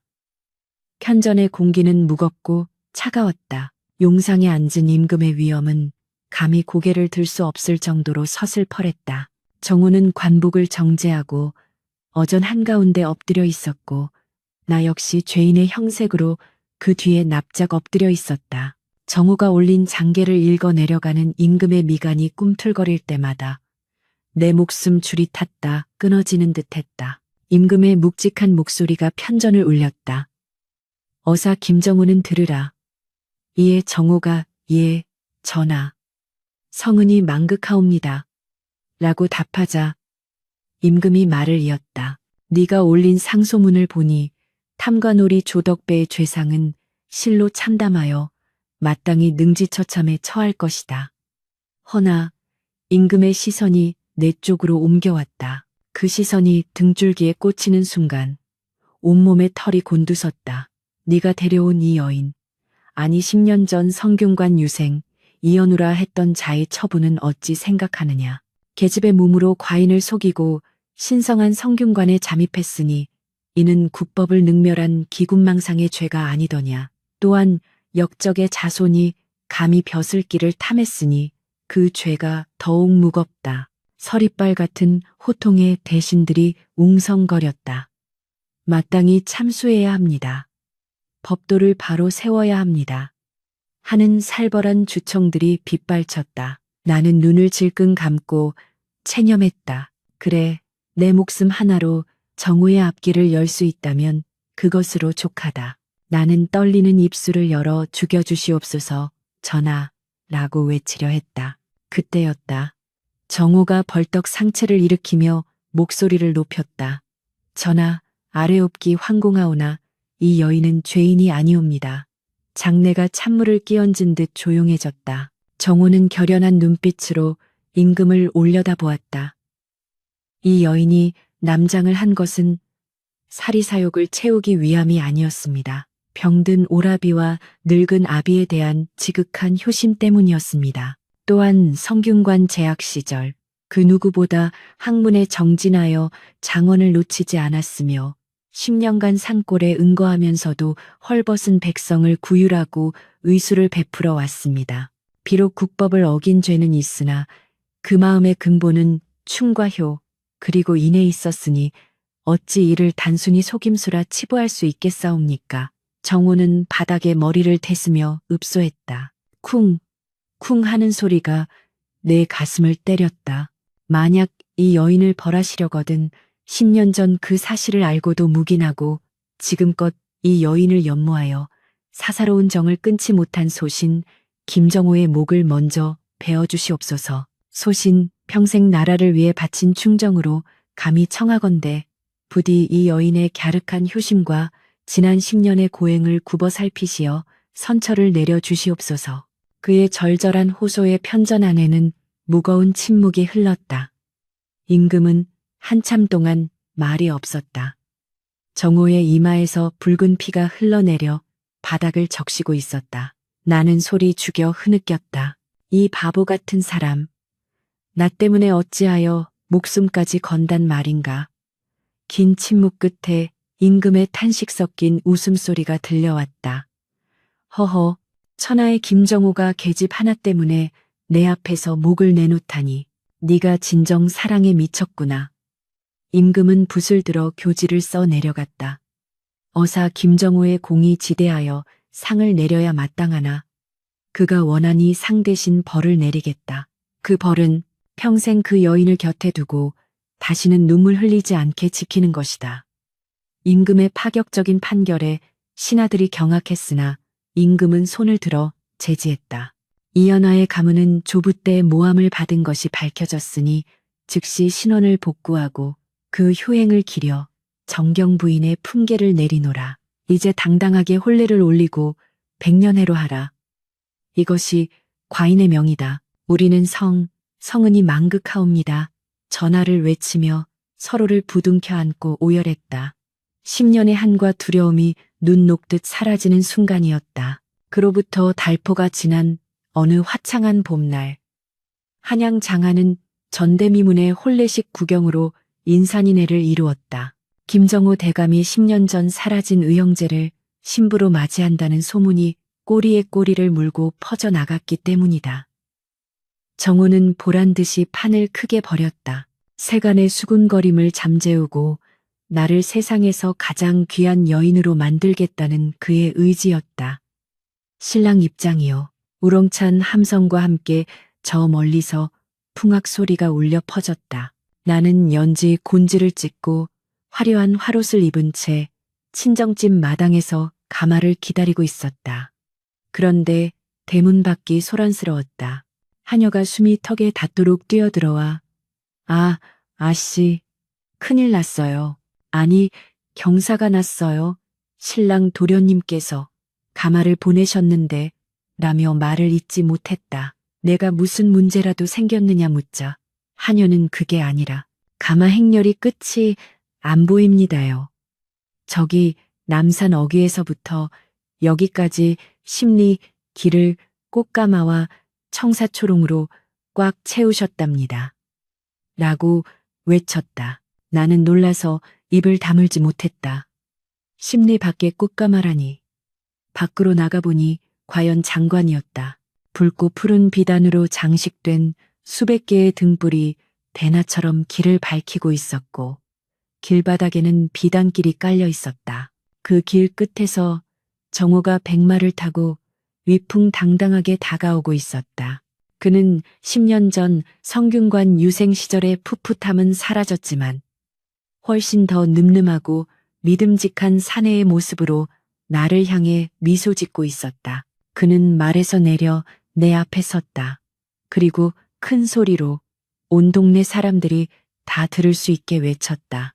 성균관, 유생 김정호, 10년 전 잃어버렸던 나의 벗이자, 나의 누이이자 나의 정인인 이연우를, 아니 이연아를 데리러 왔소.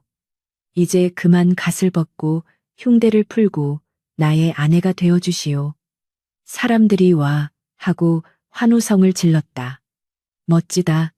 김대감, 천생연분이다. 축복의 꽃가루가 눈처럼 흩날렸다. 나는 눈물이 그렁그렁한 눈으로 그를 바라보았다. 그는 남들의 시선 따위는 아랑곳하지 않고 나를 번쩍 안아 꽃가마에 태웠다. 이 가마는 너를 가두는 감옥이 아니라 세상으로 나가는 날개가 될 것이다. 꽉 잡거라, 내 부인. 가마가 둥실 떠올랐다. 심리에 걸친 행렬이 움직이기 시작했다. 그것은 단순한 혼례의 행렬이 아니었다. 남녀의 벽, 신분의 벽, 그리고 세월의 벽을 넘어선 우리 사랑의 승전보였다. 가마창 너머로 보이는 정호의 뒷모습이 태산처럼 든든했다. 10년 전 빗속에서 나를 업고 뛰던 그 등이 이제는 내 평생의 안식처가 된 것이다. 밤이 깊어 신방에 촛불이 은은하게 타올랐다. 밖에서 왁자지껄하던 하객들도 모두 돌아가고 방 안에는 정적과 함께 묘한 긴장감이 감돌았다. 정호는 조심스러운 손길로 내 머리에 꽂힌 족두리를 벗겨주었다. 그리고 10년 전 관아 마당에서 맞췄던 그 옥비녀를 뽑아 탁자 위에 올려놓았다. 머리카락이 빼르르 흘러내려 어깨를 덮었다. 무겁지 않았느냐? 그가 부드럽게 물었다. 내가 족두리 말입니까? 하고 되묻자 그는 아니, 지난 세월 네가 짊어졌던 그 가문의 무게와 남장 여인이라는 비밀의 무게 말이다. 라고 답했다. 나는 울컥하여 고개를 숙였다. 무거웠습니다. 죽을 만큼 힘들었습니다. 하오나 서방님을 다시 만나기 위해 버텼습니다. 정호는 나를 와락 끌어안았다. 고생했다. 참으로 고생했다. 이제 그 무거운 짐은 다 내려놓거라. 내가 다 짊어질 테니 너는 그저 내 품에서 꽃처럼 웃기만 하거라. 그는 합근줄을 따랐다. 표주박 두 쪽이 하나로 합쳐지듯 우리 두 사람의 인생도 비로소 하나가 되는 의식이었다. 술잔을 비우고 서로의 눈을 바라보았다. 그의 눈동자 속에 10년 전 계곡물에 빠져 허우적대던 어린 내가 보였고 지금 행복에 겨워 웃고 있는 내가 보였다. 연화야 하고 그가 불렀다. 예, 서방님. 내가 대답하자 그는 짐짓 심각한 표정을 지으며 내 너에게 하나 고백할 것이 있다. 라고 운을 떼었다. 나는 긴장하며 귀를 기울였다. 사실 나는 10년 전 네가 남자인 줄 알았던 시절에도 너에게 마음이 흔들렸다. 네가 사내였다면 아마 나는 조선 팔도에서 제일 가는 남색가가 되어 패가 망신했을지도 모른다. 그의 엉뚱한 고백에 나는 참았던 웃음을 터뜨렸다. 어머나, 그게 무슨 망측한 말씀이십니까? 진심이다. 네가 무엇이든 상관없었다. 내 영혼이 맑고 강인했기에 나는 껍데기가 아닌 너라는 사람 자체를 연모했던 것이다. 그는 내 화롯의 고름을 천천히 풀었다. 10년간 내 가슴을 옥죄어왔던 흉대는 이미 사라지고 없었다. 자유로워진 몸과 마음으로 우리는 서로의 체온을 확인했다.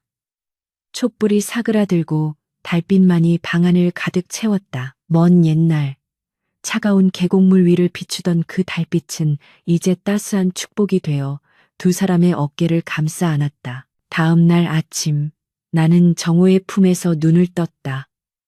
창밖에서 들려오는 새소리가 유난히 맑았다. 정호는 아직 잠들어 있었다. 나는 손가락으로 그의 콧날과 입술을 가만히 그려보았다. 꿈이 아니었다. 마당에 나가니 하인들이 분주하게 움직이고 있었다. 대청마루에 앉아 푸른 하늘을 올려다보았다. 담장 너머로 성균관의 은행나무가 노랗게 물들어가는 것이 보였다. 나는 조용히 미소 지었다. 남자로 살아야 했던 10년, 그리고 도망자로 살아야 했던 10년. 그 기나긴 시련은 결국 오늘을 위한 담금질이었다. 세상은 여전히 여인에게 엄격하고 가문의 굴레는 무겁지만 이제는 두렵지 않다. 내 곁에는 언제나 나를 믿고 지지해주는 단 한 사람, 나의 지음이자 나의 낭군인 김정호가 있으니까. 무슨 생각을 그리 골똘히 하느냐. 어느새 일어난 정호가 뒤에서 나를 베컥으로 감싸 안았다. 그의 따뜻한 숨결이 목덜미에 닿았다. 그저 이 평범한 아침이 너무나 감사해서요. 평범하다니 우리에게 평범한 날은 없을 것이다. 매일매일이 축제요. 기적일 테니까. 그는 내 뺨에 입을 맞추며 사랑한다. 나의 영원한 형제여. 그리고 나의 유일한 여인이여. 라고 속삭였다. 우리는 마주보고 웃었다. 저 멀리서 불어오는 바람에 옥비녀가 맑은 소리를 내며 울렸다. 그것은 긴 겨울을 이겨내고 피어난 매화 향기처럼 우리 두 사람의 앞날에 영원히 머물 행복의 전주곡이었다. 역사의 뒤안길 야담으로 남을지언정 우리의 사랑은 그 어떤 정사보다도 뜨겁고 진실하게 기억될 것이다. 세월은 유수와 같아 어느덧 성균관의 담장 위로 7번의 낙엽이 지고 또 7번의 새싹이 돋아났다. 한양의 권문세가들이 모여 사는 북촌의 으리으리한 기와집들 사이에서도 유독 위풍당당한 소슬대문을 자랑하는 집이 있었으니 바로 당대 최고의 실권자이자 임금의 총애를 한 몸에 받고 있는 이조판서 김정호 대감의 저택이었다. 세상 사람들은 김판서가 호랑이보다 무서운 강직한 성품으로 조정의 기강을 잡고 탐관오리들을 벌벌 떨게 만드는 저승사자라 칭송했으나 그 높은 담장 안에서 벌어지는 실상은 세간의 소문과는 사뭇 다른 풍경이었다. 조정에서는 서슬퍼런 칼날 같은 대감이었을지 몰라도 안방 문지방만 넘으면 그는 세상 둘도 없는 팔불출이자 아내의 말이라면 죽는 신예까지 하는 애처가로 돌변하곤 했던 것이다. 어느 화창한 늦봄의 아침, 안채의 마당에는 벌써부터 긴장감이 감돌았다. 하인들이 숨을 죽인 채 종종 걸음으로 오갔고 사랑채에 앉아있던 정호 역시 헛기침을 하며 안절부절 못하고 있었다. 그 이유는 다름 아닌 이 집안의 안주인이자 정경 부인인 연화의 심기가 아침부터 몹시 불편했기 때문이었다. 사건의 발단은 이 집안의 금지옥엽이자 정우와 연화의 눈에 넣어도 아프지 않을 6살 배기 외아들 김윤 때문이었다. 윤은 정우의 수려한 외모와 명석한 두뇌를 빼닮았으되 연화의 고집과 엉뚱한 기질까지 고스란히 물려받은 천하의 개구쟁이였다. 안방문이 벌컥 열리며 연화가 씩씩거리며 나왔다. 비단 치마폭을 휘날리며 걸어 나오는 그녀의 기세는 흡사 10여 년 전 성균관에서 활시위를 당기던 미소년 이현우의 모습 그대로였다. 서방님, 도대체 윤희를 어찌 가르치셨기에 아이가 서당에 갈 시간만 되면 감쪽같이 사라진단 말입니까? 그녀의 호통에 정호는 뜨끔하여 들고 있던 서책을 슬그머니 내려놓았다. 그는 부인, 진정하시오. 아이가 그저 날이 좋아 잠시 꽃구경이라도 나간 것이 아니겠소. 내 어릴 적에도라고 변명하려 했으나 연하는 서방님 어릴 적에는 책 읽기가 좋아 밤새 촛불을 밝혔다 들었습니다만 윤희는 누굴 닮아 저리 엉덩이가 가벼운지 모르겠습니다. 필시 서방님께서 오냐오냐 하시니 버릇이 나빠진 겁니다. 라고 쏘아붙였다. 정우는 꼬리를 내린 강아지 마냥 쭈그러들었다. 사실 윤희가 공부보다 활쏘기와 떼박질을 좋아하는 것은 연화의 피를 물려받은 탓이 컸으나 감히 그 말을 입 밖으로 꺼냈다가는 오늘 저녁 반찬이 부실해질 것이 뻔했다. 그때 윤희의 보모인 점순네가 울상을 지으며 달려와 마님, 큰일 났어요. 도련님께서 담을 넘으셨어요. 뒷마당 감나무를 타고 훌쩍 넘어가시더니 장터 쪽으로 내빼셨지 뭡니까요? 라고 알렸다. 연화의 눈썹이 꿈틀했다. 그녀는 더 이상 지체할 수 없다는 듯 치마자락을 걷어 올리고 허리춤에 단단히 묶었다. 그 모습이 어찌나 자연스럽고 거침없는지 곁에 있던 하녀들이 입을 다물지 못했다. 양반가 마님이라기보다는 당장이라도 전장에 나가는 장수의 뒷모습 같았다. 서방님, 채비하십시오.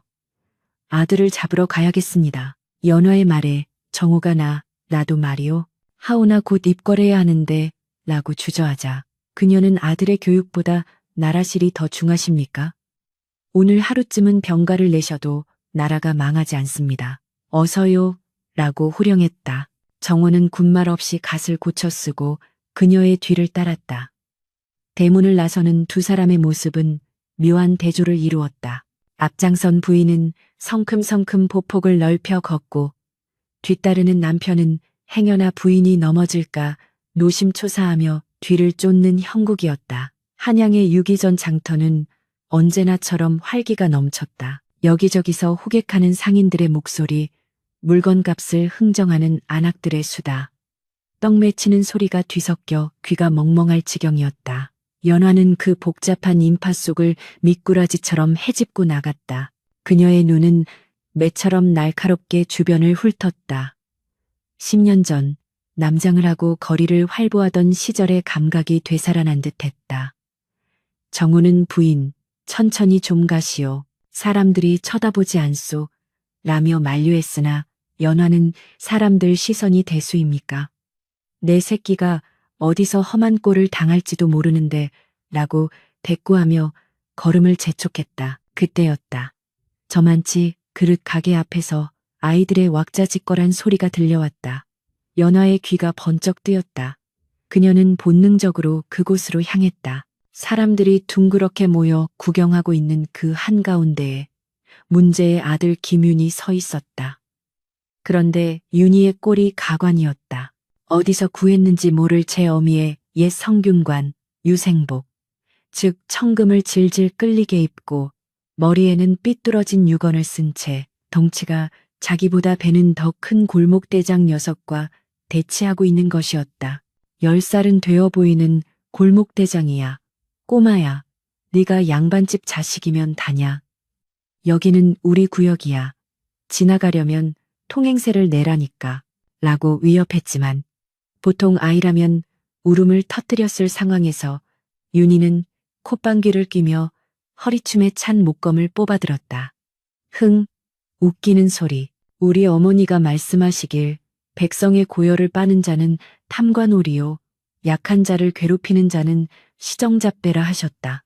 내 놈은 딱 보니 시정잡배로구나. 내 오늘 정의의 이름으로 너를 응징하겠다. 그 당돌한 말투와 제스처는 정호가 어사출두를 외칠 때의 모습과 판박이었고 겁없이 목검을 겨누는 자세는 연화의 활쏘기 자세와 똑같았다. 정호와 연화는 사람들 틈에 숨어 그 광경을 지켜보았다. 정호가 나서려 하자 연화가 제지하며 잠깐만요.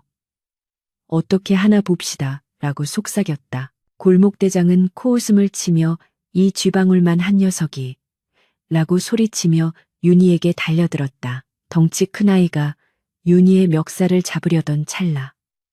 윤희는 날렵하게 몸을 숙여 상대의 다리 사이로 빠져나갔다. 그리고는 상대의 오금을 목검으로 툭 쳤다. 아이쿠. 골목대장이 중심을 잃고 앞으로 고꾸라졌다. 구경하던 사람들 사이에서 와 하는 탄성과 웃음이 터져 나왔다. 윤희는 넘어진 아이의 엉덩이를 밟고 서서 의기양양하게 보았느냐. 이것이 바로 김판서 댁의 위엄이다 라고 외쳤다. 그 순간 연하는 참았던 웃음을 터뜨렸고 정호는 얼굴이 빨개져서 부채로 얼굴을 가리며 아이고 내 팔자야 누굴 닮아 저리 뻔뻔한지 하고 한탄했다. 하지만 승리의 기쁨도 잠시 골목대장의 형으로 보이는 건장한 청년 2명이 나타났다. 어떤 놈이 내 동생을 울렸어. 그들은 험상유는 표정으로 윤희에게 다가왔다. 아이들 싸움이 어른 싸움으로 번질 위기였다. 윤희는 그제야 겁을 먹었는지요. 어른이 아이를 때리면 안 되는데 하며 뒷걸음질 쳤다. 청년 하나가 이 꼬맹이가 아주 간이 배 밖으로 나왔구만. 어디 혼 좀 나봐라 하며 윤희의 멱살을 번쩍 들어 올리고 주먹을 치켜드는 순간이었다. 휘익 탁. 바람을 가르는 소리와 함께 어디선가 날아온 부채 하나가 청년의 손목을 정확히 강타했다. 아, 청년은 비명을 지르며 윤희를 떨어뜨렸다. 윤희는 엉덩방아를 다스며 바닥에 주저앉았다.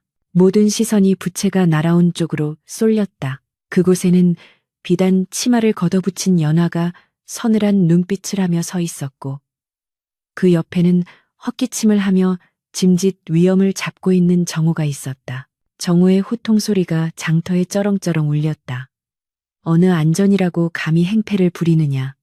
청년들은 정호의 관복 차림새와 허리춤의 옷관자를 보고는 사색이 되었다. 아, 아이고. 나으리. 그게 아니라 저 꼬마 녀석이 먼저라고 변명하려 했으나 정호는 시끄럽다. 사내대장부가 되어 어린아이에게 주먹질을 하려 하다니 부끄럽지도 않으냐. 관아에 넘겨 곤장을 맞아야 정신을 차리겠느냐. 라고 불호령을 내렸다. 청년들은 잘못했습니다. 를 연발하며 동생을 데리고 주랭랑을 쳤다. 상황이 정리되자 연화는 성큼성큼 다가가 엉덩방아를 바른 윤희를 일으켜 세우고 흙 묻은 옷을 털어주며 다친 데는 없느냐 라고 물었다. 윤희는 어머니의 얼굴을 보자마자 어머니 하고 와락 안겼지만 이내 고개를 들고 눈을 반짝이며 물었다. 어머니, 아까 그 부채 던지신 거 어머니시죠? 우와, 진짜 멋졌어요. 아버지가 말씀하신 전설의 명사수 이연우가 진짜 어머니였어요? 연화는 당황하여 정우를 쳐다보았다. 정우는 딴청을 피우며 하늘만 쳐다보고 날씨가 참으로 좋구려 라고 중얼거렸다. 집으로 돌아오는 길 윤희는 신이 나서 제잘거렸다. 아버지, 저도 어머니처럼 활쏘기를 배우고 싶어요. 그리고 아버지처럼 멋진 관복도 입고 싶고요. 그래서 이 옷도 장롱에서 몰래 꺼내 입은 거예요. 윤희는 헐렁한 유생복 소매를 펄럭거렸다. 연화는 그 옷을 물끄러미 바라보았다. 10여 년 전 자신이 목숨을 걸고 입었던 그 옷, 피와 땀, 그리고 눈물이 얼룩져 있던 그 옷을 이제 아들이 입고 장터를 누비고 다닌다 생각하니 감회가 새로웠다. 연화가 부드럽게 아들을 불렀다. 윤아, 내 어머니, 그 옷은 단순히 멋을 부리기 위한 옷이 아니다. 네 아버지가 그리고 이 어미가 세상의 편견과 싸우고 백성을 위하는 마음을 키웠던 갑옷과도 같은 것이다. 네가 진정 그 옷을 입고 싶다면 단순히 힘자랑을 할 것이 아니라 그 힘을 어디에 써야 할지를 먼저 배워야 한다. 윤희는 어머니의 진지한 표정에 고개를 끄덕이며 네, 알겠습니다. 약한 사람을 돕고 정의를 위해 쓰겠습니다. 라고 대답했다. 정호는 흐뭇한 표정으로 아들의 머리를 쓰다듬으며 그래, 그래야 내 아들이지. 허나, 윤아, 하나만 약조하거라. 제발 서당은 빼먹지 말거라. 내 어머니 화나면 아버지가 더 무섭단다. 라고 말했다.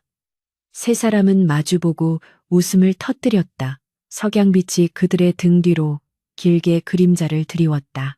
그림자 속에서 세 사람은 하나로 이어져 있었다. 그날 밤 윤희를 재우고 난 뒤 정호와 연화는 사랑채 마루에 나란히 앉아 술잔을 기울였다. 달빛이 10년 전 그날처럼 은은하게 마당을 비추고 있었다. 정호가 술잔을 건네며 오늘 윤희를 보니 당신의 옛 모습이 많이 겹쳐 보이더이다 라고 말했다. 연화는 저도 놀랐습니다. 제 핏줄은 못 속이나 봅니다. 서방님의 고지식함은 하나도 안 닮고 제 말썽 피우는 재주만 닮았으니 큰일입니다라고 웃었다. 정호는 무슨 말씀을 당신의 그 용기와 기계가 없었다면 지금의 나도 윤희도 없었을 것이요. 라며 연화의 손을 잡았다. 세월의 흐름 속에 연화의 손도 조금은 거칠어졌지만 정호에게는 여전히 세상에서 가장 곱고 따뜻한 손이었다. 연화야, 예, 서방님, 다음 생에도 나와 만나주겠느냐? 연화는 잠시 뜸을 들이더니 장난스럽게 웃으며 대답했다. 글쎄요, 다음 생에는 제가 사내로 태어나 장군이 될 터이니 서방님께서 고운 규수로 태어나 제 뒷바라지를 해주신다면 생각해 보겠습니다. 그러자 정호가 하하하, 그거 참 공평한 처사로군. 좋다. 내 기꺼이 그리하마. 네가 장군이 되어 전장을 누빈다면 나는 집에서 정화수 떠놓고 네 무사 귀환을 비는 안악이 되어주마 라고 화답했다. 두 사람의 웃음소리가 밤하늘로 퍼져나갔다. 담장 너머 매화나무 가지 위로 보름달이 환하게 떠올랐다. 10년 전에 위태로웠던 사랑은 이제 잘 익은 술처럼 깊고 그윽한 향기를 내뿜으며 익어가고 있었다. 남장 여인과 깐깐한 유생의 이야기는 끝이 났지만 호랑이 부인과 팔불출 대감의 이야기는 이제 막 시작된 것이나 다름없었다. 연화는 정호의 어깨에 머리를 기대었다. 따뜻하고 단단한 어깨, 세상의 풍파가 몰아쳐도 끄떡없는 그들의 작은 성벽 안에서 오늘 밤도 평온하고 행복한 꿈이 영글어 가고 있었다.